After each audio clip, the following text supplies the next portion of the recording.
Bon, on va pas perdre de temps pour laisser le guider. Donc, on est quand même censé faire notre année de fin d'année. Ordre du jour de l'année. En 2 mots, faire un petit bilan de ce qu'on a fait sur cette année. Donc, AG 2020-2021, puisque l'année dernière, on n'a pas pu faire d'AG, c'est un petit peu compliqué. Donc, dans le bilan, on s'est attaché à être là au quotidien pour les pharmaciens. On a fait tout ce qu'on a pu et on a réussi à trouver les masques, à trouver de l'alcool, à les distribuer, à être là pour récupérer les tags que l'ARS retrouvait dans les hôpitaux et les partager à tous les pharmaciens qui sont venus les chercher. Et on a travaillé, il y a plusieurs pharmacies qui ont été sauvées, entre guillemets, comme ça. En relayant les webinaires que l'USPO national faisait de façon hebdomadaire pour vous apporter toutes les informations qu'on pouvait vous apporter. On a continué à travailler avec la CPM pour les CPL. Les CPL, c'est les commissions paritaires locales. Vous avez envoyé un petit email pour vous expliquer ce que c'était. Je pense que tout le monde est au courant maintenant. C'est un moment de discussion avec la CPM pour leur expliquer au quotidien nos besoins, pour régler les différends. Je sais que c'est un moment important. Ça arrive 3-4 fois par an. On a continué à assister aux commissions de finalité, même s'il y en a eu beaucoup moins pendant la période Covid. Nous nous sommes battus pour garder notre représentativité auprès du RPS pendant les élections du RPS. En Seine-et-Marne, il n'y a que nous, vous avez vu, comme syndicat majoritaire en Seine-et-Marne et sur toute l'île de France, nous permet d'être une force de proposition vis-à-vis des ARS notamment, et de toutes les instances.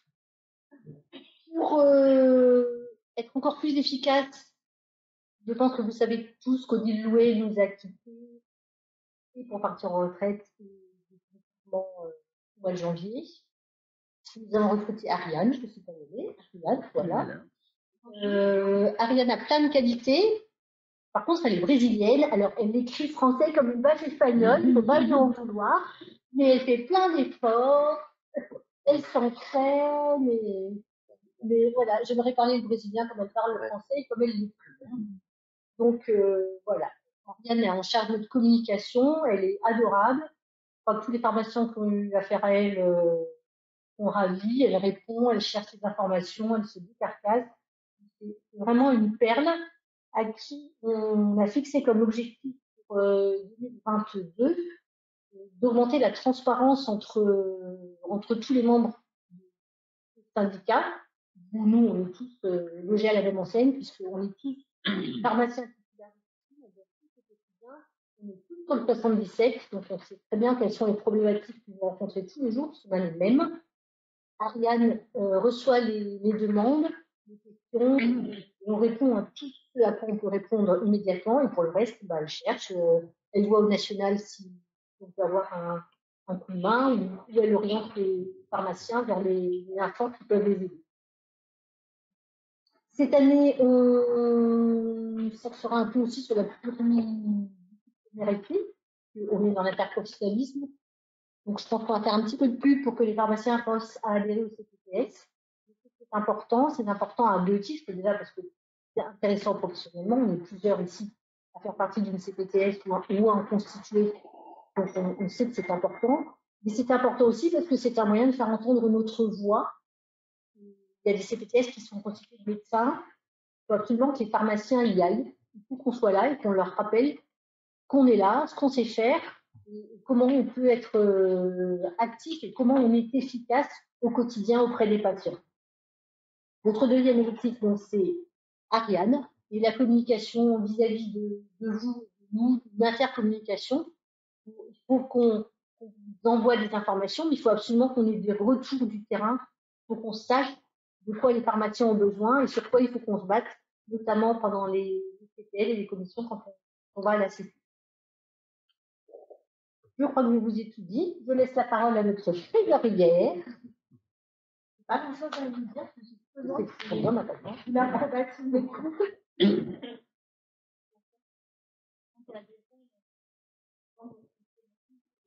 2 années précédentes.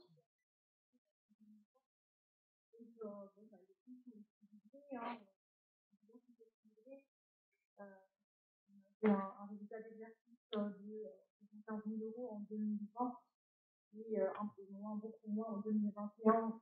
Ça s'explique par le cumul de 2 secrétaires en mois de décembre et puis le départ en retraite des membres de l'unité qui se fait des charges de Madame en décembre.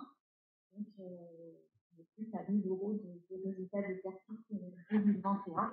Mais on a suffisamment de trésorerie pour pouvoir envisager des actions sur une bonne année. C'est pratique, 320 pharmacies. 320 pharmacies en Seine-et-Marne. Non, 350. Oui, on a 160 adhérents. 160 adhérents. On parle du bon.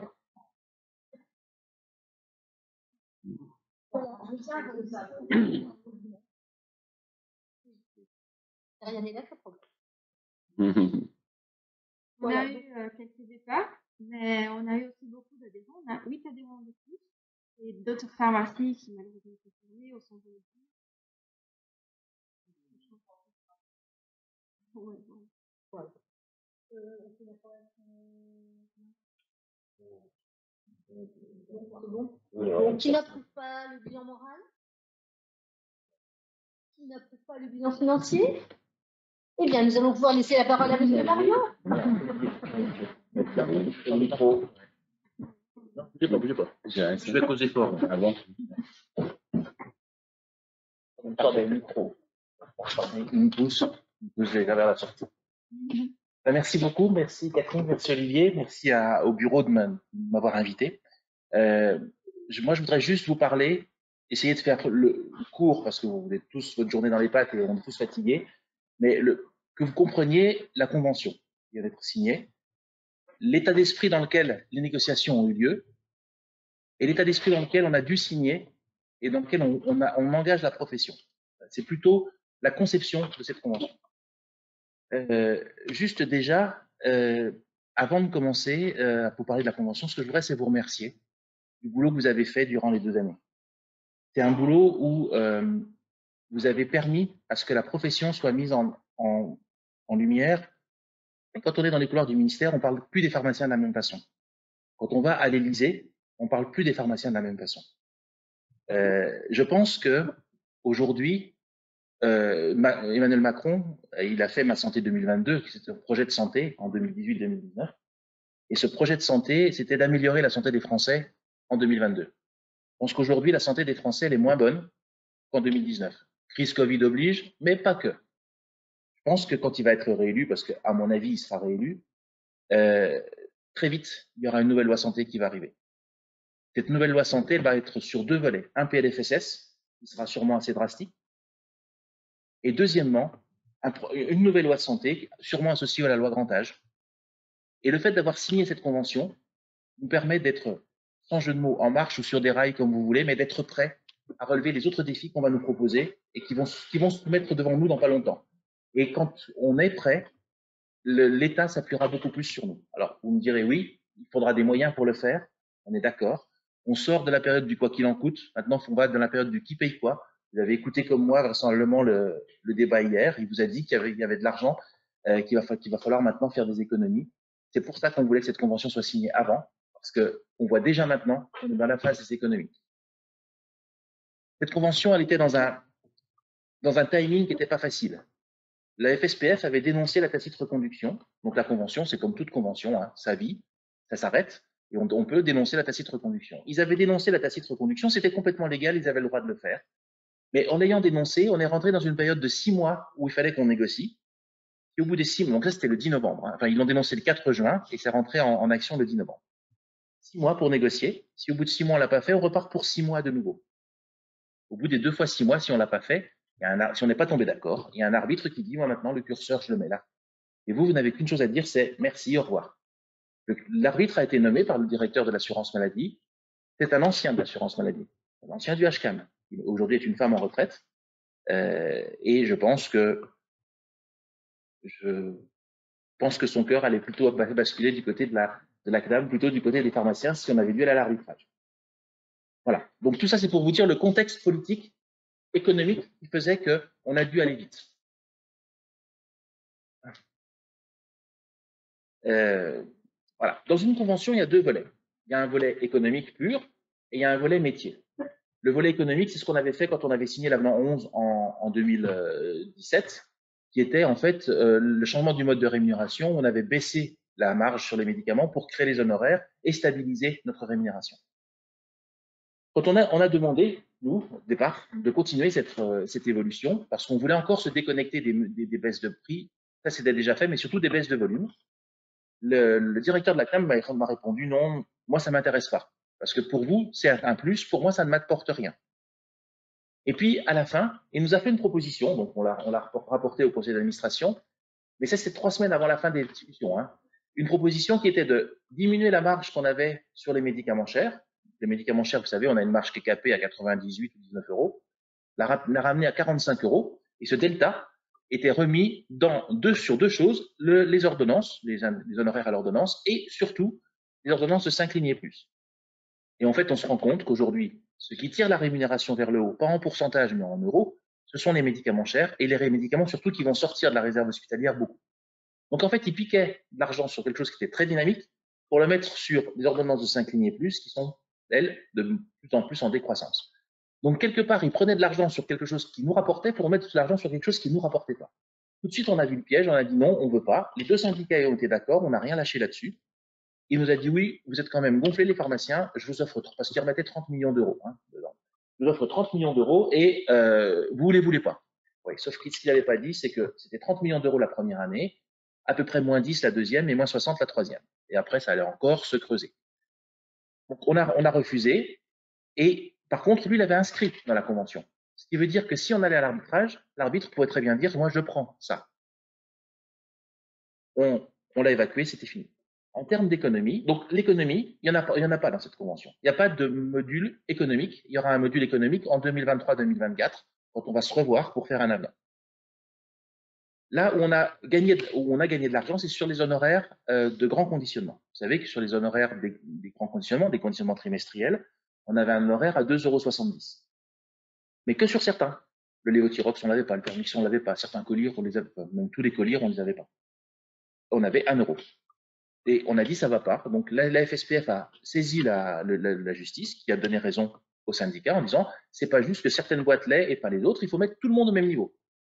Là, la CNAM a commencé par dire ok, on met tout le monde au même niveau. 1 €. Donc on a dit non, ça va pas. Donc on s'est bagarré.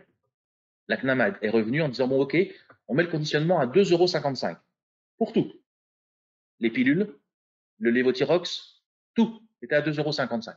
Alors nous on a demandé 3 €. Pourquoi 3 €? Ben, trimestriel, 3 mois, 3 fois 1 €, ça fait 3, c'est quand même pas compliqué. Pourquoi on avait 2,70 €? Il faut comprendre la philosophie des 2,70 €. C'était, on disait, l'industriel, lui, quand il prend son prix, il prend le prix d'un mois, il fait x3 et il enlève 10%. D'accord? Donc si on fait pareil pour nous, on prend les 1 €, on fait x3, ça fait 3 €, moins 10%, ça fait 2,70 €. Voilà le pourquoi des 2,70 €. Il y avait une économie et l'économie était partagée. Donc nous, on a demandé 3 en disant, on accepte, s'il y a une économie qui est faite par l'industriel, de répercuter sur notre honoraire aussi, puisque c'est la logique. L'assurance maladie dit 2,55 €. Ce qui fait, entre parenthèses, 75 à 80 millions d'euros de plus pour le réseau. C'est honoraire. La FSPF n'a pas voulu les 2,70, nous on s'est battu aussi contre, les 2,55 pardon, et ils ont accepté 2,70, mais 2,70 en enlevant les pilules, en prétextant que les pilules étaient des conditionnements trimestriels avant l'heure, que ça existait avant les conditionnements trimestriels. Ce qui est vrai. Simplement, quand on fait 2,70 sur tout sauf les pilules, ça coûte la même chose que 2,55 sur tout le reste. Donc, voilà. Donc, ils ont sauvé la face en disant on a remis les 2,70, mais grosso modo, à 1 million d'euros près, ça revient à la même chose.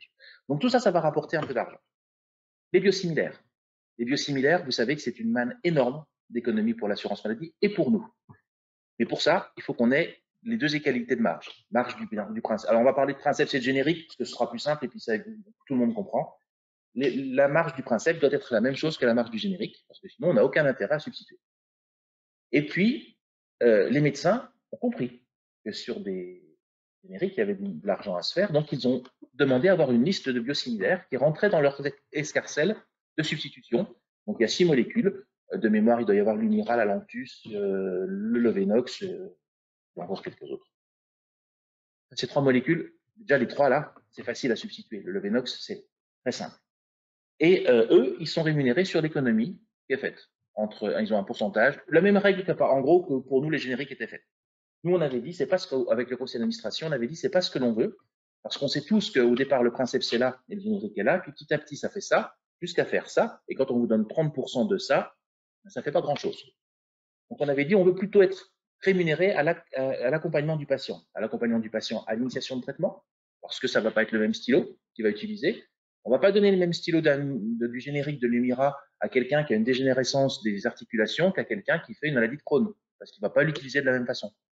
On va pas utiliser la même stylo de Lantus, enfin, du générique de Lantus, pour quelqu'un qui a une atteinte des yeux et qui va moins bien voir les unités que quelqu'un qui a des yeux qui vont fonctionner bien. Il faut l'adapter. Donc, on voulait être rémunéré pour l'instauration et pour le suivi. L'assurance maladie, pour l'instant, ne veut pas. Ils nous ont donné 2 molécules à substituer, c'est le Neulasta et l'hormone de croissance, comment? Oui, c'est ça, la norditropine. La norditropine n'est encore pas sortie au JO, le Neulasta, oui. Et là, il y aura l'égalité de marge. Mais il faut encore qu'on se bagarre là-dessus parce que c'est pas fini et on se rend bien compte que ça ne va pas aller. Pour la substitution des biosimilaires, prenez l'exemple du Lovenox. Pour que vous compreniez l'absurdité de la chose.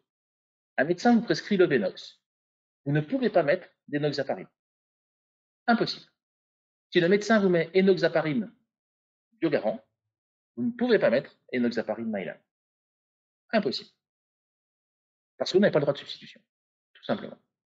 Donc, moi, j'ai dit à la CNAM, là, ce que vous faites, c'est une machine à pas gagner. Parce que je ne peux pas avoir en stock, il y a 12 laboratoires qui font de l'enoxaparine, il y a 5 références, il y a 5 dosages et 2 références par dosage. Je ne peux pas avoir 120 boîtes en stock pour me dire qu'il y en a peut-être une qui va sortir. Donc, qu'est-ce que je vais faire?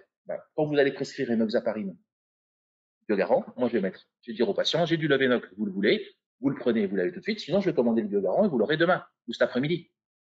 C'est comme ça que ça va se passer. Et donc, le patient va vous dire, non, je veux le Lovenox. Et du bon substitut, il n'y aura pas. Et aujourd'hui, entre parenthèses, vous gagnez plus d'argent sur du Lovenox que sur l'enoxaparine, puisque vous n'avez pas l'égalité de marge. Et je ferme la parenthèse et je ne l'ai pas dit.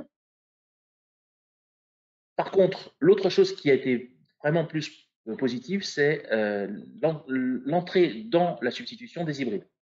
Médicaments hybrides, vous savez, les médicaments avec les nébulisateurs, la ventoline, le Symbicort, etc. Et là, ça va rapporter beaucoup plus d'argent, c'est plusieurs centaines de millions d'euros d'économie, et ça va nous arriver aussi pour nous. Ça, c'était le volet économique de la convention. Dans la convention, il y a un autre volet qui est le volet métier. C'est ce qu'on a voulu développer, c'est ce que le conseil d'administration nous avait donné comme mandat aux négociateurs d'aller développer ce côté évolution métier. Alors, il y en a un qui nous avait été demandé depuis toujours, c'est l'élargissement des compétences vaccinales. Oui. Pourquoi on a voulu faire ça? On s'est dit, tout ce qu'on a fait de façon extraordinaire dans la crise, grâce à l'état d'urgence, la vaccination, les TROD, les dépistages, etc., il faut qu'on le mette dans le dur. Vous savez que l'état d'urgence s'arrête au 31 juillet, peut-être il sera prolongé, mais s'il n'est pas prolongé, vous ne pouvez plus faire de TROD Covid, c'est fini. Si ce n'est pas rentré dans la convention, ça n'est plus possible. La vaccination est rentrée, ça y est, c'est fait, on a le droit. Mais le test, on ne pourra plus, pour l'instant. Donc on avait dit, il faut remettre dans le dur de la convention tout ce que l'on a fait de façon extraordinaire durant cette crise. Et remettre le pharmacien et son équipe au cœur du système de prévention, qui est le dépistage, la vaccination et autres. Donc la vaccination, on a droit de faire tous les vaccins de l'adulte, sauf ceux qui sont à virus vivant. Il y en a 2, il n'y en a pas 36, ça va vite. Et on est en train de se battre pour avoir aussi la vaccination du jeune enfant dans le cadre de l'HPV. Parce qu'aujourd'hui, l'HPV, on se rend compte qu'on commence à 11 ans en France. Les pharmaciens pourront commencer à 16 ans. Il faut commencer le plus tôt possible pour diminuer les effets secondaires et pour protéger le plus vite possible. Et à 11 ans, on sera déjà en retard par rapport aux autres pays qui, eux, commencent à 9 ans. Donc, on est en train de se faire ça. L'HAS, à mon avis, on va le gagner. On est en train de se battre pour ça, ça devrait se faire. On peut faire donc tous les vaccins. Et dès lors que le vaccin sera prescrit par le pharmacien, l'injection sera à 9,60 €. Le conseil d'administration m'avait donné un mandat qui était plus élevé que ça. J'ai encore une idée, et c'est ce qu'on va essayer de développer ça, mais ce sera dans un deuxième temps, 2023, ce sera le fameux avenant, c'est de dire si l'HPV aujourd'hui, on dit qu'il y a 30% des gens qui sont vaccinés. Si on augmente de 10%, on veut sous forme de ROS 1 €. Mais ne prenez pas les chiffres comme étant la réalité, c'est la philosophie que je vous donne. Si on augmente de 20%, on veut 2 €. Si on augmente de 30%, on veut 3 €. Et ça, c'est pour tous nos vaccins qu'on aura fait. Et quand on fait 9,60 plus 2, 3, 4, 5 €, on arrivera peu ou prou aux 12, 13 € qu'on s'était fixé comme étant la rémunération correcte pour un acte de vaccination. Si maintenant un médecin vous fait une ordonnance en disant merci d'injecter un Angérix à mon patient, ce sera 7,50 €. On n'a pas pu obtenir l'égalité des deux rémunérations. Voilà. Et la CNAM nous a fait un coup de saloperie. Le jour où on a signé, donc quand vous allez signer la convention, vous avez 4 conventions qui font chacune 250 pages. Donc on passe du temps à signer chaque page. Et quand même on relit. Et quand on relit, on se rend compte qu'ils ont marqué une phrase qui n'est pas claire en disant que pour les vaccins qui sont à prescription médicale facultative, ce sera 7,50 €. Mais c'est en contradiction avec la phrase d'après. Donc on a signé en demandant à un juriste tout de suite ce qu'on pouvait faire. À mon avis, ça ne tiendra pas. Et retenez juste une chose, si vous êtes prescripteur du vaccin, si c'est vous qui faites le recrutement du patient qui est de motiver à se vacciner, ce sera 9,60 point barre. Que le vaccin soit à prescription médicale obligatoire ou pas. Et de toute façon, j'ai vu Moderna la semaine dernière, ils sont en train de préparer tous les vaccins qui existent en ARN messager. Ils seront, parce qu'on leur a demandé, tous listés. Donc vous pourrez choisir cela et vacciner avec cela sans aucun souci. Ils sortent dans 1 an et demi, 2 ans. L'année prochaine, normalement, il y aura sûrement un vaccin qui sera grippe, Covid, et peut-être même VRS en même temps, tout en ARN messager. Pas pour la campagne grippe l'année prochaine. Ce sera en commande l'année prochaine pour la campagne grippe l'année d'après. Donc, la vaccination. En termes de dépistage, on va commencer tout de suite par le dépistage du cancer colorectal. Ça, c'était prêt. Ça a juste été retardé à cause de la dénonciation de la tacite reconduction. Donc, on va avoir la possibilité de commander les kits. Ils se commanderont sur le site Amélie. Vous récupérez les kits, vous aurez un kit martyr. Vous êtes plus jeune que moi, mais moi, j'ai déjà fait le test parce qu'à 50 ans, il faut le faire. Quand vous avez déplié tout pour regarder comment ça fonctionne, vous ne le repliez pas. C'est impossible. Donc, vous aurez un kit martyr pour montrer au patient. Vous donnerez sa pochette propre, qui n'aura pas été ouverte, et il fera le test. On va commencer tout de suite, mais il faut savoir que quand une convention démarre, on ne peut pas être rémunéré avant 6 mois de nouvelle mission. C'est impossible, ça c'est la loi. Donc en fait, on a accepté que, m'engueulez pas s'il vous plaît, que la première année seulement, le cancer colorectal soit rémunéré en ROS. Ça veut dire que vous allez délivrer les kits, vos patients vont faire le test, et vous serez rémunéré en mars l'an prochain de 5 € fois le nombre de kits que vous aurez remis. C'était le seul moyen qu'on avait d'être rémunéré la première année. Oui, c'est nous qui recrutons. Donc il y aura un cahier des charges, il y aura une formation. Cette formation, on n'a pas pu l'empêcher, elle est obligatoire même pour les médecins. Et on est en train de voir comment on peut la faire avec les URPS pour en faire une en e-learning qui ne prenne pas trop de temps parce que honnêtement, il n'y a rien de compliqué. Donc voilà, on va essayer de la simplifier parce qu'on a dit l'info, on n'a pas dit comment il la fallait. Donc on va essayer de la faire simple et intelligemment. Et donc le cancer colorectal, ce sera ça. Et l'année prochaine, il y aura un paiement à l'acte quand vous aurez remis le kit. Et si le patient fait le test de dépistage, une ROS, mais ça c'est normal, c'est un objectif de santé publique, donc ce sera la ROS à la fin, mais il y aura une majeure partie qui sera payée en acte. L'autre chose qu'on a signé et qui est une grosse avancée aussi, c'est le dépistage des infections urinaires chez la femme. Alors ce sera un autotest. Ne me parlez pas d'autotest supervisé, juste un autotest. Avec une bandette qu'on devra acheter, et la patiente fera le test et ça s'arrête là. On leur a dit ça va pas, c'est quand même stupide de s'arrêter là.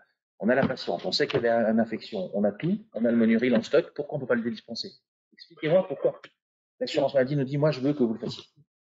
Bon, s'ils veulent le faire, c'est pas parce qu'on est gentil, c'est parce que ça leur coûtera moins cher que ce soit nous plutôt qu'un médecin. Faut pas rêver. Mais ils sont prêts.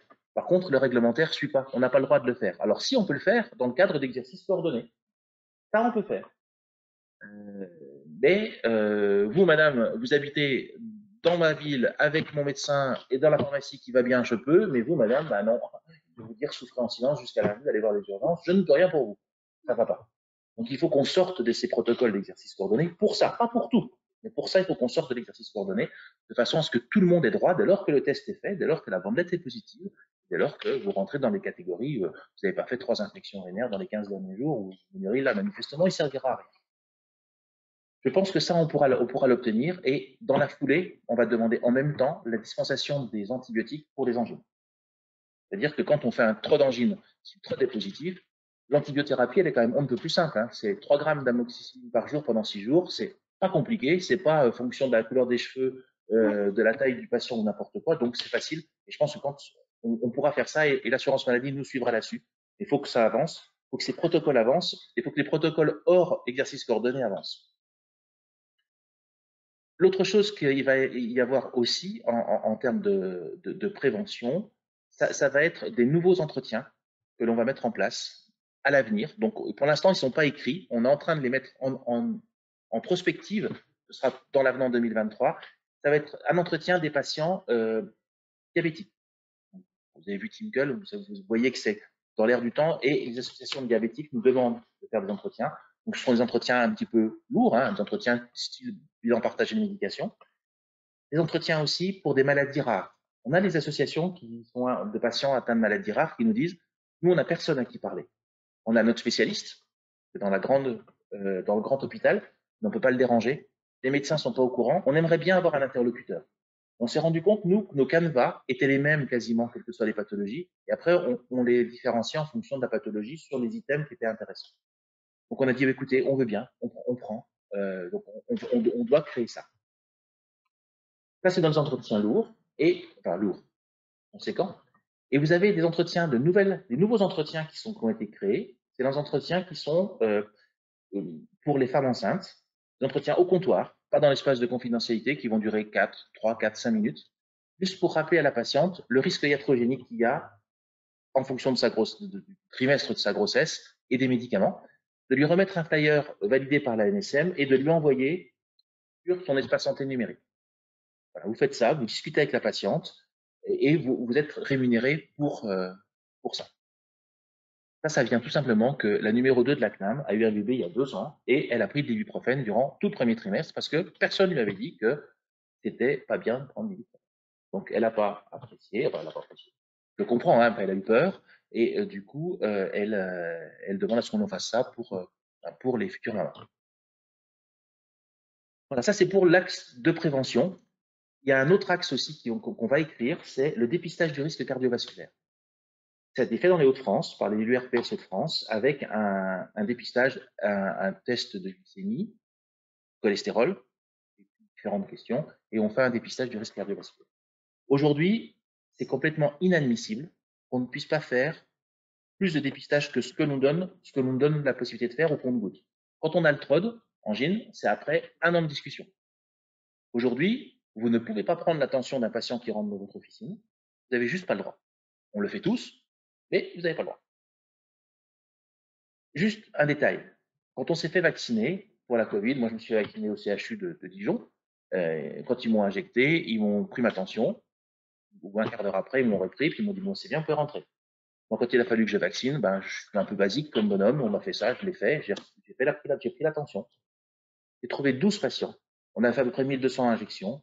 J'ai trouvé 12 patients qui étaient à 22 de tension. On appelle les médecins nous disent écoute, revois-le demain, c'est pas normal. Le lendemain, il y en avait 4 qui étaient redescendus, donc je pense que je vais lui faire peur. Les 8 autres, toujours à 22. Ils sont aujourd'hui sous traitement. C'est peut-être 8 AVC d'éviter. Ces gens-là, ils se sentaient bien, il n'y avait aucun souci. Et on n'aurait pas pris l'attention dans le cadre d'une vaccination, on ne l'aurait jamais découvert. Et vous, quand vous prenez l'attention, vous n'avez pas le droit de le faire. C'est pas normal. Quand vous faites une glycémie capillaire, en dehors de la semaine du diabète, vous ne pouvez pas le faire. Alors, sauf à créer l'année du diabète et qu'on soit 365 jours par an en suivi diabétique, on aura le droit de le faire. Autrement, pas. Vous voyez, tout ça, c'est illogique. Donc, ce que nous, on a demandé, c'est qu'on ait le droit de faire tous les TROD. Tous. Et si politiquement, on nous empêche d'en faire un, parce que, je ne sais pas, c'est pas bien de faire un dépistage de syphilis, allez, voilà. pourquoi pas, eh ben, on nous la retire. Mais d'emblée, on fait tout. Parce que chaque fois, on a pour un an et demi de discussion avant d'avoir un TROD. C'est beaucoup, beaucoup trop. Et dans les TROD, on va avoir, je pense, assez vite le dépistage du VIH et de l'hépatite C. Aujourd'hui, c'est des autotests. Les gens les font chez eux. Ben, on préfère qu'ils le fassent à l'officine et qu'on puisse discuter avec eux. Vous avez des patients qui sont complètement en marge du système de santé parce qu'ils ne sont pas traités, ils ne voient pas leur médecin, ils ne voient personne. Mais par contre, ils viennent chez vous chercher un Steribox, faire un échange de seringues. Et puis, peut-être 9 fois sur 10, on ne peut pas discuter avec eux parce qu'ils auront trop envie d'aller vite prendre leurs produits et voilà, vous ne pourrez pas discuter. Mais peut-être qu'une fois, ce sera possible d'amorcer la discussion puis de leur dire, écoutez, ce serait bien d'un point de vue sérologique que vous sachiez où vous en êtes, d'un point de vue virologique, pardon, pas sérologique. Et voilà, vous vivez avec quelqu'un, peut-être que éviter de vous contaminer, enfin, d'avoir une discussion et peut-être, voilà, le chemin va se faire et ils pourront faire. Et ils pourront le faire à l'officine. Et on voudrait développer les autres TROD. Voilà. Donc ça, c'est le côté prévention. Par rapport aux tests antigéniques, je voudrais juste vous raconter une anecdote. La négociation, elle se passait comme ça. On avait des séances de négociation, tout le monde était là, donc il y avait les 4 ou 5 négociateurs de chaque syndicat, l'assurance maladie et les mutuelles, les complémentaires santé. Et on échangeait. Et l'assurance maladie a voulu des négociations qui parlaient en tête-à-tête. Donc on y allait, 3-4 personnes de l'USPO, 2 jours après, c'était 3-4 personnes de la FSPF, et on se retrouvait face à l'assurance maladie. Et le directeur, qui est un monsieur un peu sanguin, me dit, ouais, de toute façon, avec les pharmaciens, avec tout ce que vous avez pris, vous êtes quand même bien gavé. Bon, déjà, quand il me dit ça m'énerve. Et je lui dis, écoutez, peut-être que vous avez fait beaucoup de chèques aux pharmaciens. Oui, 2 milliards. Covid a coûté 2 milliards à la pharmacie. Enfin, la CNAM a payé la pharmacie à hauteur de 2 milliards. Monsieur le directeur, vous n'allez quand même pas me faire croire qu'au niveau où vous êtes, vous confondez le chiffre d'affaires et la marge. 2 milliards, ça fait 90 000 euros par pharmacie. Ben, oui, mais on a les tests, on les a achetés, contrairement aux autres professionnels à qui on les a donnés. Donc, il a bien fallu qu'on les achète. Et puis, deuxièmement, on n'a pas fait ces tests-là en faisant ça. Il a fallu mettre du personnel, embaucher, payer des heures sup. Donc, je pense qu'effectivement, on a gagné un peu d'argent, mais pas 90 000 euros par pharmacie. C'est pas possible. Et il me dit, non, mais de toute façon, voilà, vous n'avez pas à payer vos personnels. Moi, mes directeurs, ils font le contact tracing gratuitement. Ah, je dis, écoutez, à moins que vous m'écriviez que, à cause de la crise sanitaire et à cause de l'état d'urgence, je peux faire venir mon personnel sans le payer, je ne vois pas comment je vais faire ça. Je ne sais pas faire. Et en plus, moralement, je ne le ferai pas parce que, voilà, si je leur demande de venir, il faut qu'ils soient payés. Mais dites-moi, et que je ne me retrouve pas avec un procès, écrivez-le moi. Et là, le ton commence à monter. Il y avait encore Gilles qui était là à ce moment-là. Et le ton monte et Gilles se prend une tombée parce qu'il réclame à être payé. Vous savez, pour les vaccins, quand on a vacciné pour la Covid, on touchait de l'argent pour l'acte d'injection, puis on touchait 5,40 quand on avait enregistré 6 dettes. Mais ces 5,40 étaient plafonnés à 1100 vaccins par an. Donc la personne qui faisait 1102 vaccins, ben, elle touchait 1100 vaccins, pas plus. Gilles essaye de leur expliquer que c'est pas normal, que si on en fait 2000, ben, il faut payer 2000. Quoi. Plus on travaille, plus on gagne. Et le ton continue de monter. Et il me dit, de toute façon, presque vous avez été des profiteurs de guerre. Et là, je lui dis, je sentais vraiment le ton, enfin, je sentais vraiment que j'allais perdre mon calme. Et je lui dis, vous savez, monsieur le directeur, quand on arrive à devoir, parce que lui, il nous hurlait dessus. Quand on arrive pour se faire entendre à devoir se fâcher, c'est que vos arguments, ils sont pas bons. Parce que quand les arguments sont bons, ils portent tout seuls. Pas besoin de monter la voix. Donc, si vous montez la voix, c'est parce que vous n'êtes pas droit dans vos bottes. Le ton est encore monté. Et là, je ne sais pas ce qui m'a pris. Je lui dis, écoutez, monsieur le directeur, j'ai grandi sur des tatamis judo. Heureusement qu'il y a une table entre nous. Et là, il y a des ça va. Et je lui dis, oui, pourquoi? Je ne me suis pas rendu compte de ce que je lui ai dit. Il est sorti comme ça. Il est parti. C'était très bien. Il est redescendu. Il m'a rappelé le lendemain, mais il ne s'est pas excusé. Hein. Il m'en a remis une couche. Donc ça, c'est pour vous dire l'état d'esprit de la négociation. On est des profiteurs de guerre. On a trop gagné d'argent durant la crise Covid.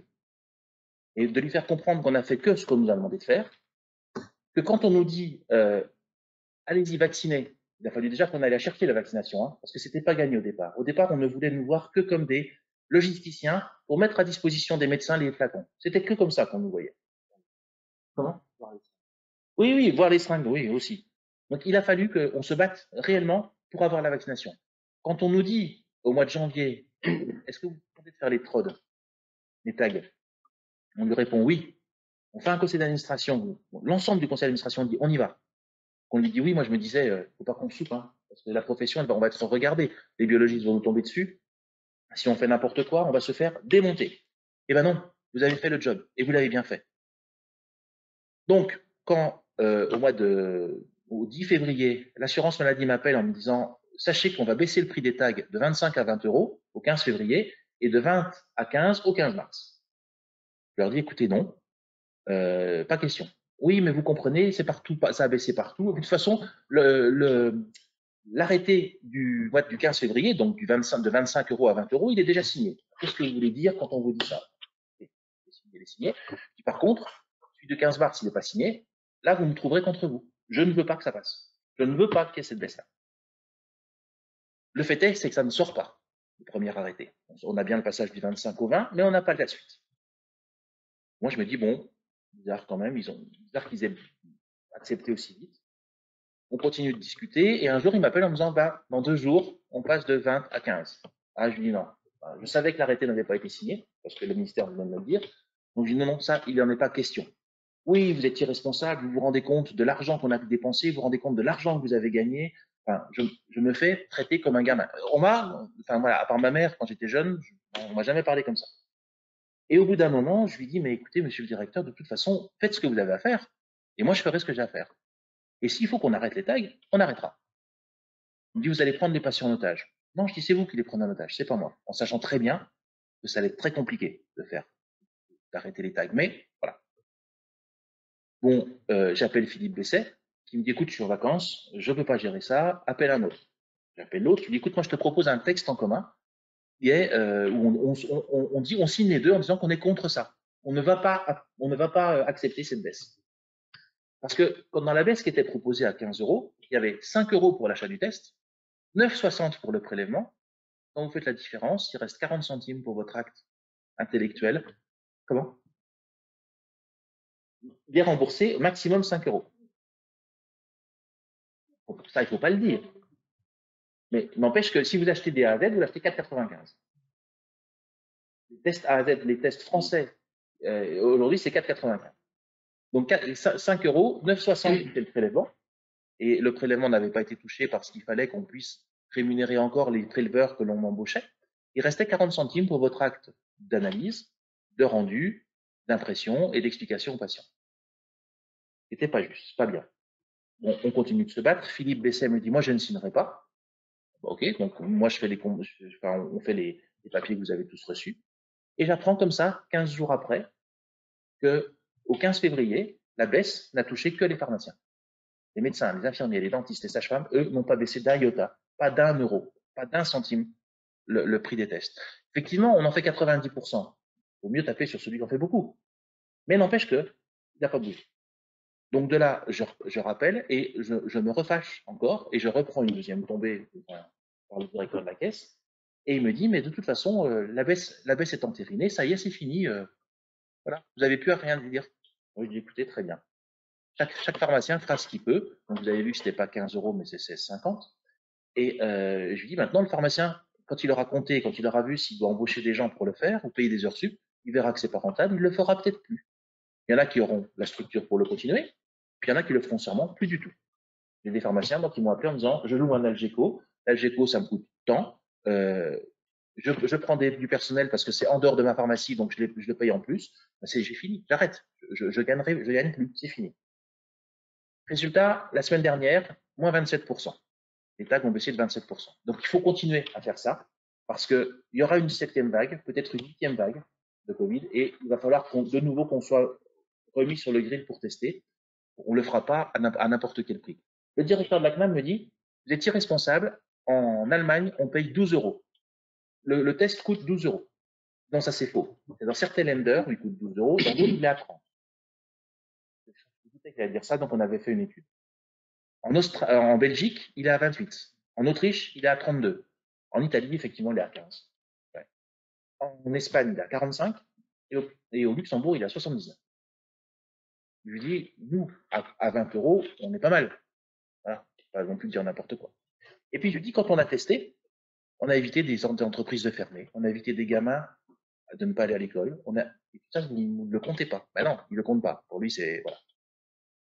Donc, voyez dans quel état d'esprit cette convention s'est mise en place. Après, il y a d'autres choses qu'on a aussi eues dans la convention.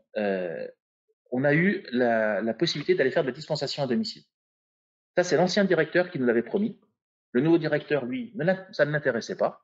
Donc, il a accepté de le faire, mais il l'a limité au Prado, donc à la sortie hospitalière. Donc, quand vous avez un patient qui a une sortie hospitalière, alors des Prados, il y en a plein, hein, il y a maternité, il y a Covid, il y a la chirurgie, enfin, il y en a plusieurs.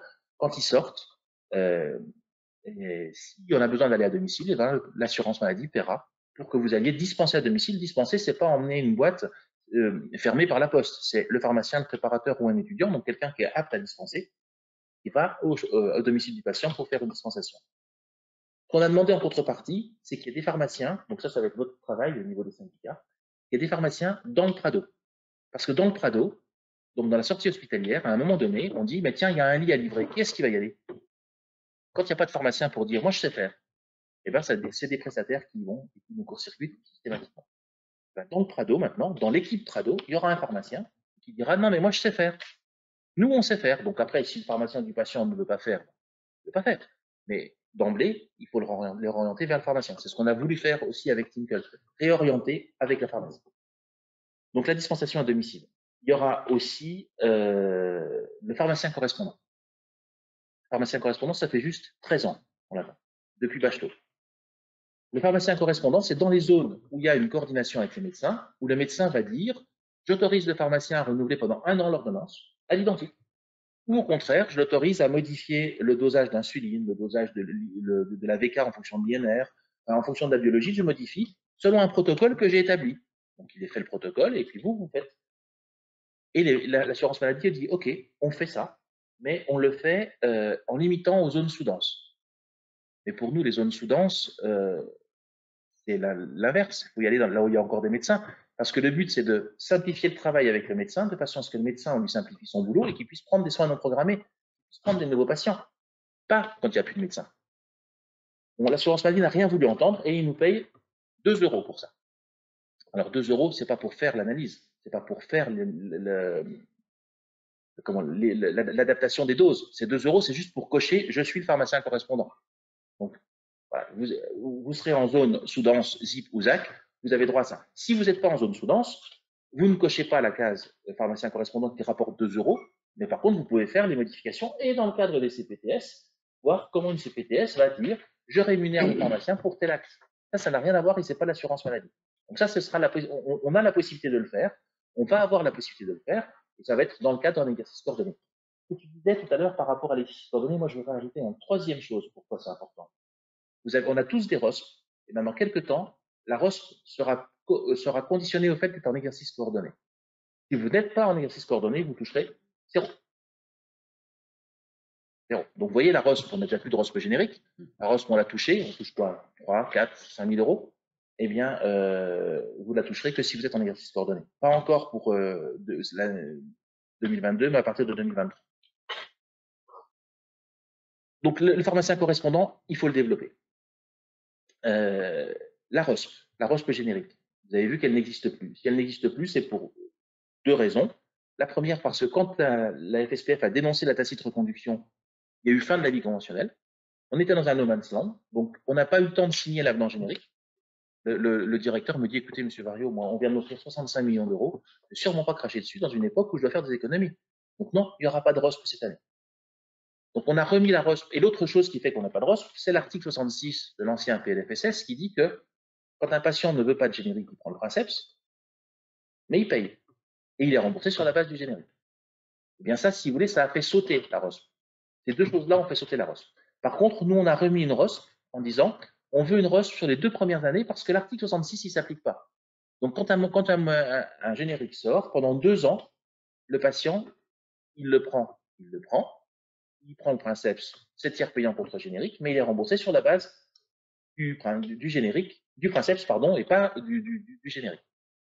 Donc là, on a remis une ROSP, et on a remis une ROSP qui va être avec aussi la stabilité dans le temps chez les personnes âgées. De donner toujours la même molécule, la même marque. Ça représente à peu près 20-25 millions d'euros. Donc la ROSP, on l'a remise. Et puis, une chose aussi qui a été instaurée, et qui a été instaurée parce que c'est en discutant à une soirée comme vous qu'un pharmacien du Grand Est me dit « J'aimerais bien qu'on soit rémunéré pour l'assurance qualité ». Donc on a réussi, on en a parlé avec l'ordre, et c'est rentré dans la ROSP de l'année prochaine. Il faudra faire de l'assurance qualité, mais une assurance qualité qui va être simple. Peut-être certains parmi vous sont déjà certifiés. C'est pas ça du tout qu'on demande. C'est juste aller sur le site de l'ordre, le site, le QO, remplir une auto-évaluation, c'est une trentaine de questions, ça prend exactement 10 minutes. Cette auto-évaluation, elle est faite, vous avez un certificat, et après vous vous abonnez à la newsletter de l'ordre, c'est tout. Mais la qualité, allez-y. Faites-le parce que je vais vous prendre un exemple qui a fait que vous allez comprendre pourquoi c'est important qu'on fasse un boulot de qualité. Quand au 1er janvier, on m'annonce que les autotests vont passer en grande surface. Vous avez vu le bordel que ça a fait, et vous imaginez dans quel état ça nous a mis. Vous imaginez les coups de fil que j'ai reçus de mes présidents départementaux pour m'engueuler en me disant qu'il fallait qu'on bouge. Moi, j'appelle le ministère, j'appelle la CNAM en disant que vous ne pouvez pas faire ça, pas possible. Il me dit, ouais, mais monsieur Vario, Leclerc, il les vendra moins cher que vous. Hein. Oui, mais il n'y aura pas de conseil. Et là, il y a un grand blanc et il me dit, écoutez, on est allé, les deux, ministère et CNAM, on est allé en acheter autour de chez nous. Le seul conseil qu'on m'ait donné, c'est, vous voulez un sac ou vous n'en voulez pas? Voilà. Donc, qu'est-ce que vous voulez répondre à ça? Donc, on discute. Alors, et on trouve le moyen de dire, ben, rembourser, ce sera toujours moins cher que chez Leclerc. Si c'est 3 € chez nous remboursé, ça fera 0 au patient, ça sera toujours moins cher que 1,80 € chez Leclerc. Donc, on décide de le faire entrer dans une stratégie de prise en charge.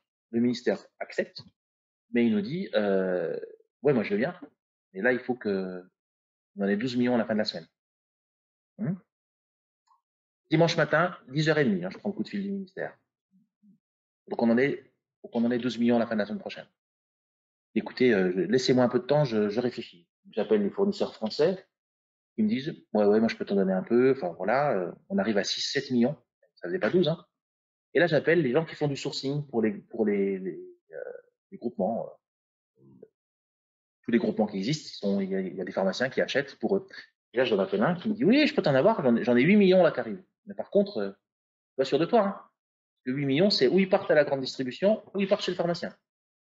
Voilà, ils sont sur le tarmac, il me dit juste où je les oriente. Bah, il dit, écoute, tu les orientes chez nous. Ouais, mais t'es sûr de toi?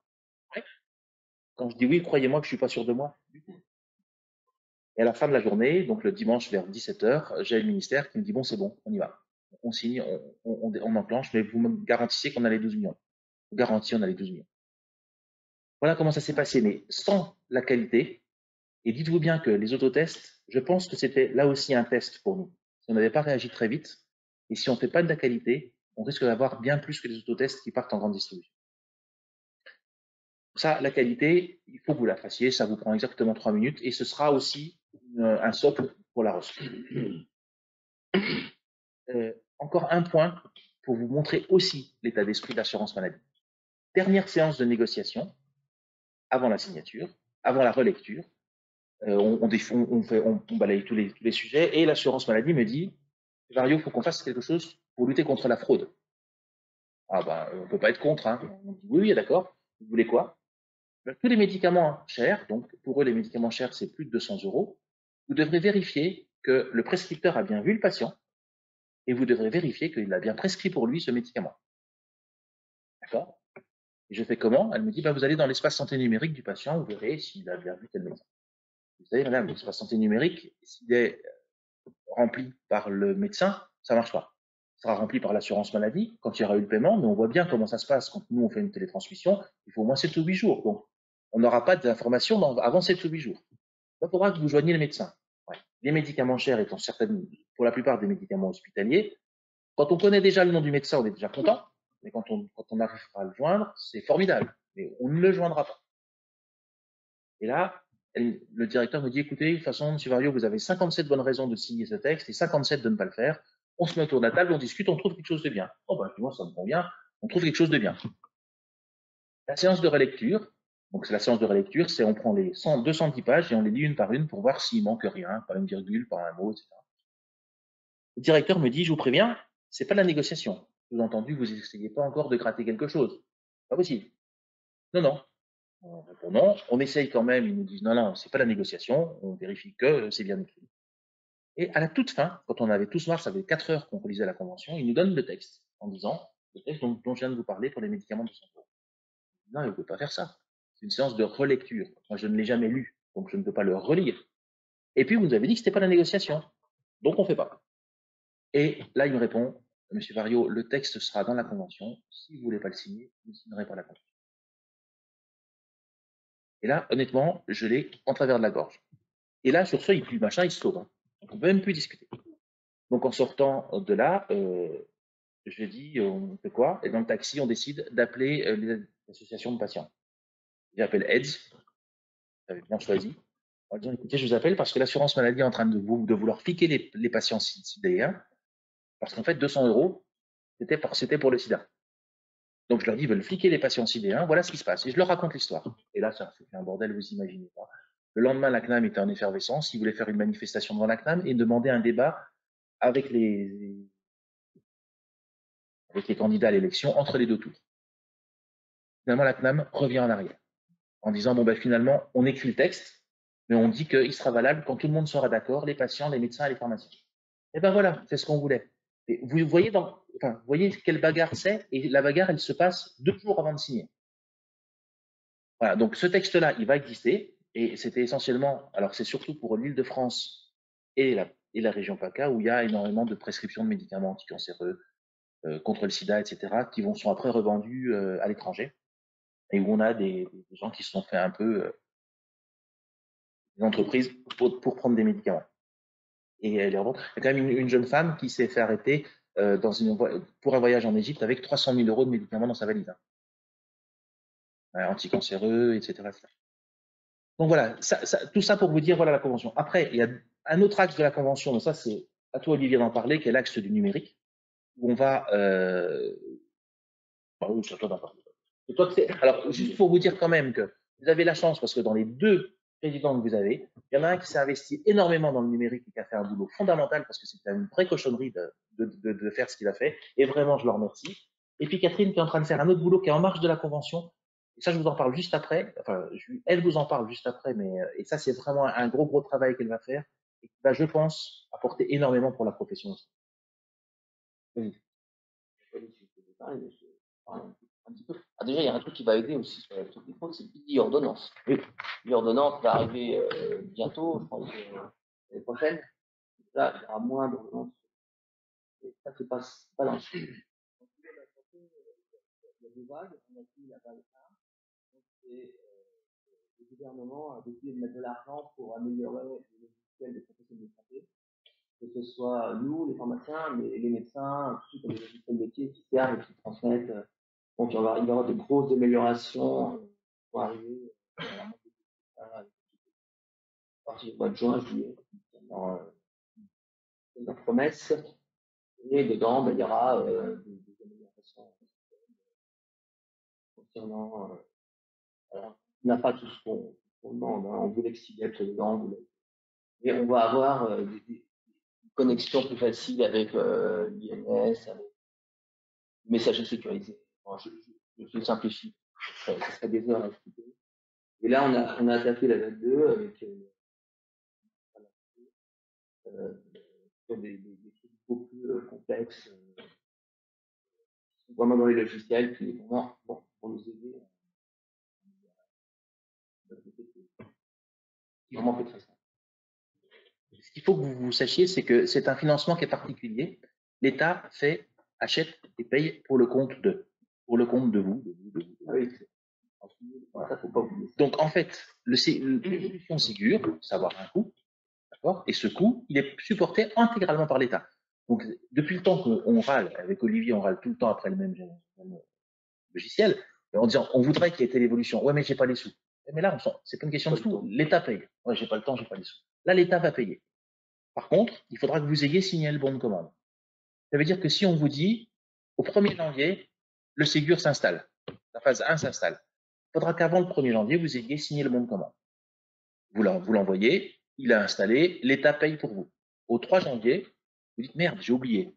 J'aimerais bien mon logiciel Ségur. Vous allez signer le bon de commande, va vous être installé, mais là, c'est vous qui allez payer. Parce que l'État ne paiera plus pour vous.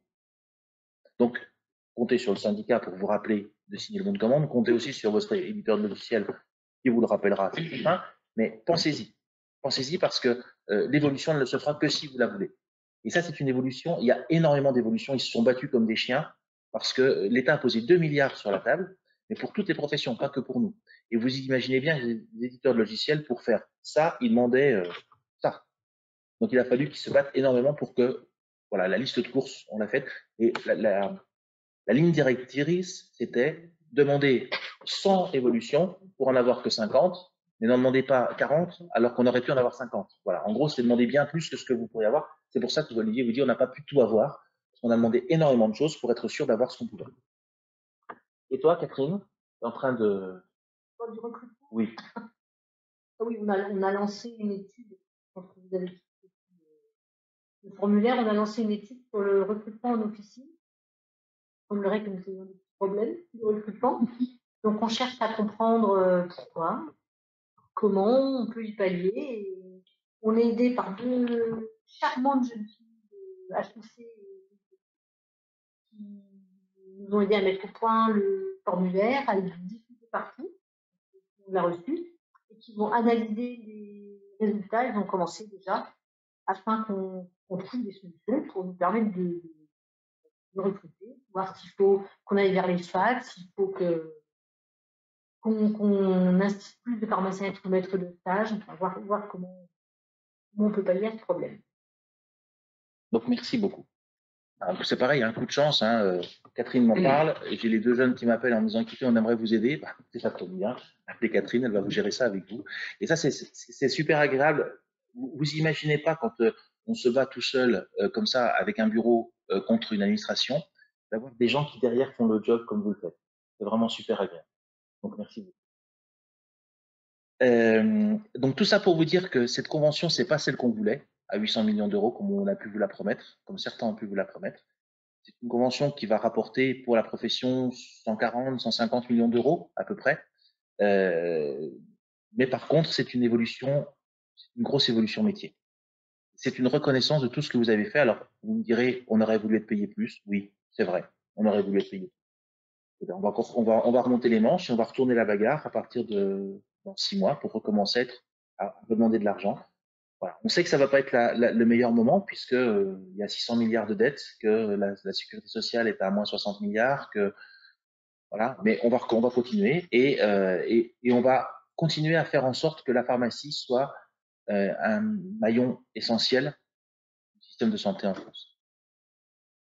Voilà. J'avais dit que je tiendrais 1 heure. Voilà. Je pense à peu près avoir respecté. Si vous avez des questions, on est là pour vous répondre, pour y répondre.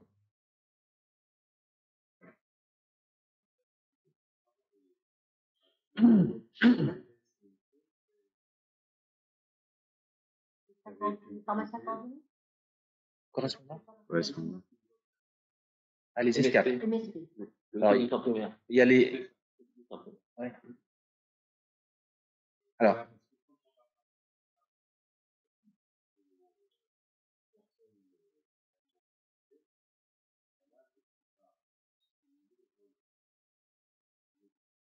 Alors, on est en pleine négociation sur les ESP, les équipes de soins primaires. Par contre, vous n'allez pas être très très content. On a demandé au directeur de la CNAM de pouvoir faire une équipe de soins primaires sans médecin, avec, comme vous avez dit, un infirmier, un kiné, etc. Lui, il nous a dit, s'il n'y a pas de médecin, on ne fera pas d'équipe de soins primaires. Exactement, exactement.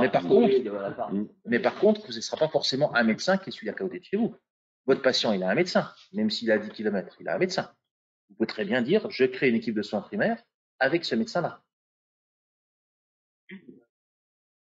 Non, l'équipe de soins primaires, elle est autour d'un patient. Le médecin, c'est pas un souci. C'est pas un souci. C'est votre patient et autour de lui, on prend les professionnels qui sont là et qui gravitent autour de lui et on les coordonne. Et là, vous êtes en exercice coordonné. Ah ben ça, mais vous savez,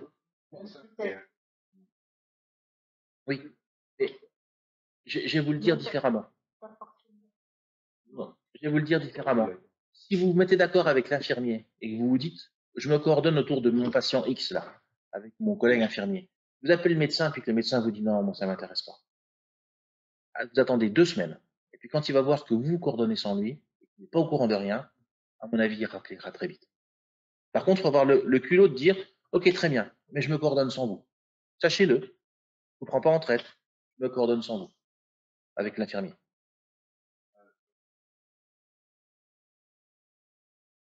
Je pense d'ici 5-6 mois, je pense.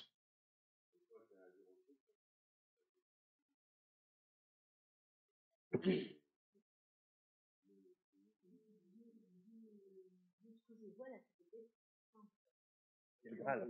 C'est le Graal. C'est plus simple à créer. C'est plus simple à faire fonctionner. Voilà. Il y a du boulot. Oui. Il y a beaucoup de boulot dans la création de la CPTS. La CPTS, vous avez le Graal. C'est le Graal. Tout le monde parle de la même chose. Par contre, je pense que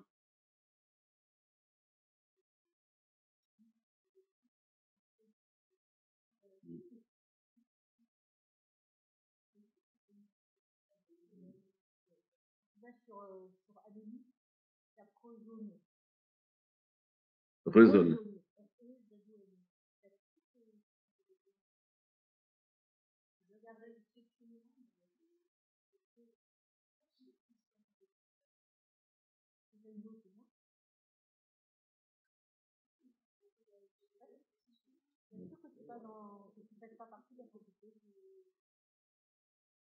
Il y a certains qui sont déjà créés, mais il y a beaucoup en cours de construction aussi. Il ne faut vraiment pas hésiter. Ouais. Par rapport à ce que disait Catherine tout à l'heure, je pense que vraiment il faut faire passer le message par rapport à la CPTS. Il faut vraiment encourager les confrères à s'engager dans la CPTS. Il faut absolument, je pense que notre avenir passera aussi par là.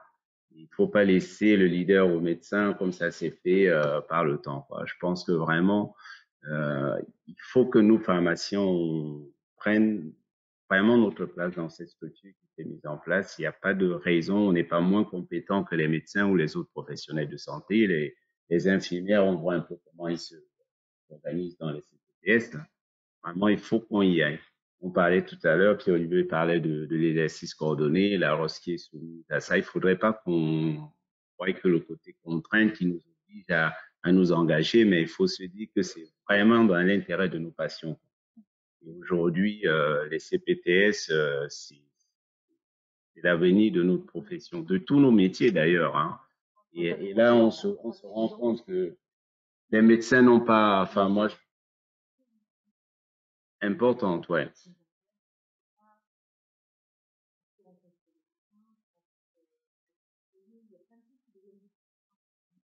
Et nous, ici en Seine-et-Marne, on a bataillé dur, hein, Catherine et moi, pour pouvoir prendre la responsabilité, le leader pour les CPTS, parce que les médecins n'en voulaient pas du tout. Et ce n'était vraiment, vraiment pas facile. Bon, on est arrivé à s'imposer. Derrière, il y avait des responsabilités. Le centre de vaccination, là où nous sommes, c'est le centre de vaccination de la CPTS de West-Bria qui était juste en bas. On a drainé du monde. Vraiment, enseignement, c'était le 3e grand centre en Seine-et-Marne. On a énormément bossé à l'époque où on nous demandait de juste réceptionner les vaccins, de faire la thermosurveillance pour les médecins. On n'avait pas droit de citer dans les centres de vaccination, mais bon, on l'a quand même fait. C'est dit qu'on ne bosse pas que pour l'argent, on bosse pour nos patients.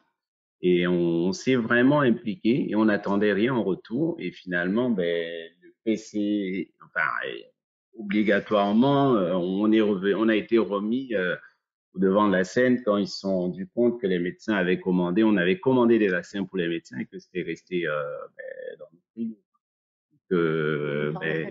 Voilà, ça ne pouvait pas démarrer, la vaccination ne pouvait pas atteindre ce palier sans passer par les pharmaciens. Donc vraiment, il faut y aller. Je vous encourage beaucoup à s'impliquer dedans. Il n'y a pas de contrainte, c'est vrai, on n'est pas obligé d'appartenir à une CPTS, mais la place des pharmaciens, il est vraiment.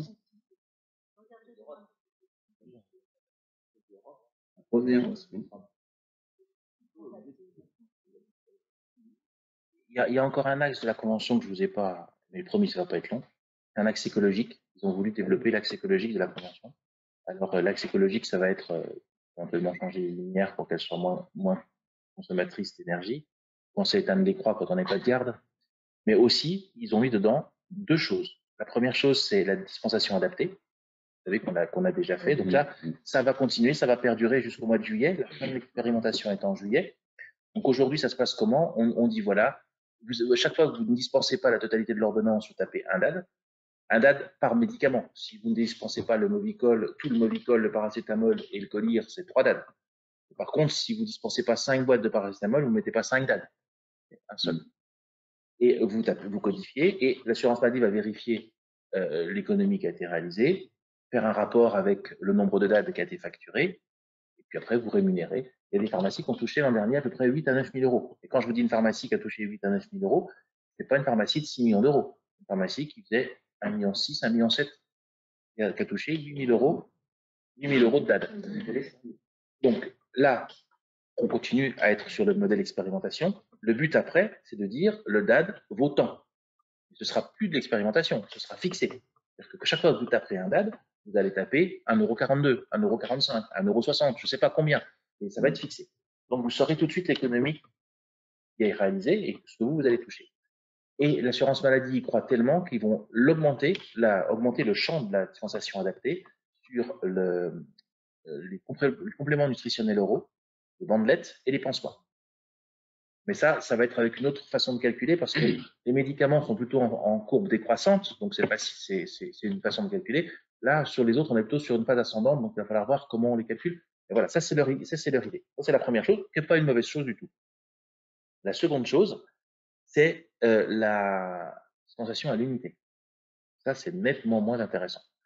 Donc la dispensation à l'unité pour les antibiotiques, vous savez ce que c'est, hein, on découpe pour donner le bon nombre d'antibiotiques. Mais plusieurs problèmes. Le but, c'est de lutter contre l'antibiorésistance. L'antibiorésistance, elle vient essentiellement du fait qu'un patient, quand il a 8 jours de traitement d'antibiotiques, au bout de 4 jours, ça va mieux, il arrête. On a beau lui donner le bon nombre de comprimés, s'il arrête avant la fin, ça sera toujours des médicaments qu'il aura chez lui. Premièrement. Deuxièmement, ce qui se passe aussi, c'est que l'industriel, quand il fabrique sa boîte, il dit par exemple, c'est un comprimé par jour pendant 6 jours. Il fait des boîtes de 6. Et puis les recommandations, 2 ans après, changent. C'est plus un comprimé par jour pendant 6 jours, c'est un comprimé par jour pendant 5 jours. Et lui, il a toujours sa boîte de 6. Donc, quand vous dispensez pour 5 jours, ben, il reste un comprimé. Et on ne peut pas faire changer l'industriel, puisque l'industriel, lui, il est payé au comprimé.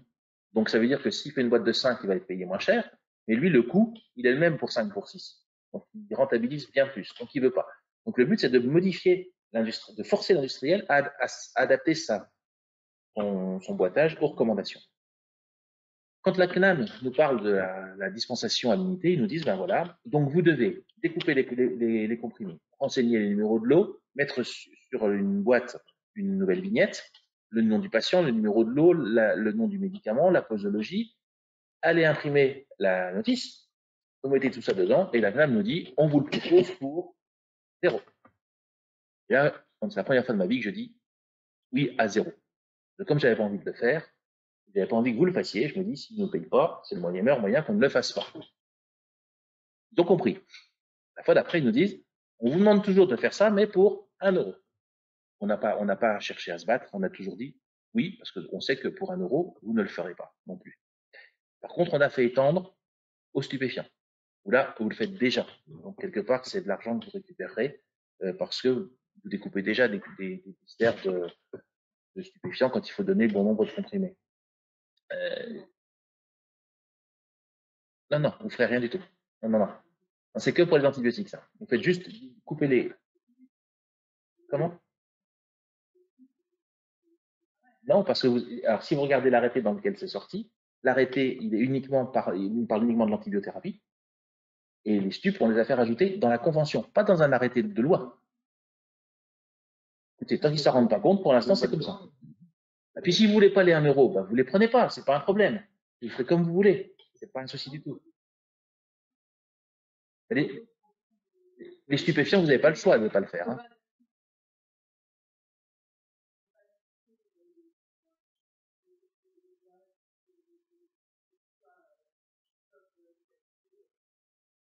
On est entièrement d'accord. Mais on est entièrement d'accord. C'est pour ça que je vous dis, on vous dit, on a dit oui à 1 euro parce qu'on sait que c'est pas suffisant et on espère que vous ne le ferez pas. Oui.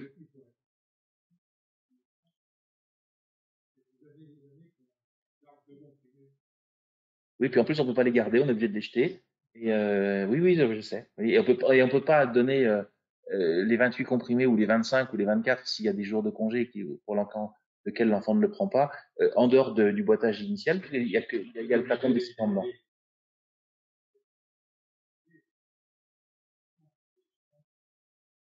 Oui, oui, on est d'accord.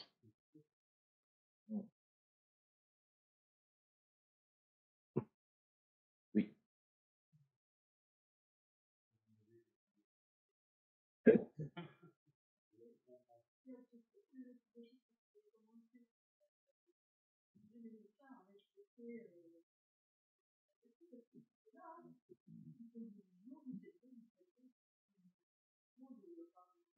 On leur a demandé que le rôle du pharmacien soit de vérifier les recommandations et de les appliquer. C'est-à-dire que si le médecin prescrit 6 jours alors que c'est 5, que le pharmacien dise non, moi je suis désolé, la recommandation c'est 5, je mets à 5. Comme le dit Olivier. Liberté du droit de prescription. Vous imaginez la tête des médecins quand on leur a dit ça.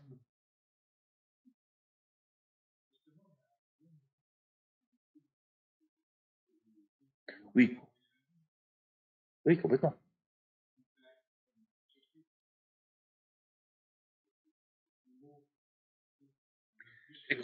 S'il y a une raison valable pour le faire, et si le médecin dit j'ai conscience que je ne suis pas dans les recommandations, mais je veux ça, parce que le patient il est trop fragile, il a une insuffisance hépatique, enfin, peu importe la raison, si le médecin vous écrit qu'il a bien conscience qu'il n'est pas dans les recours, mais qu'il veut ça, c'est différent. Mais 99 fois sur 100, c'est ce que dit madame. C'est le médecin, il met ce qu'il a envie de marquer. Et voilà. Et pour lui, c'est un par jour pendant 7 jours. Une semaine, c'est bien. Allez, c'est bon, on y va 7 jours. Peu importe que les recos, elles soient de 6, 7, 8, 9 jours. Je suis d'accord avec vous, madame. Mais allez leur faire entendre ça.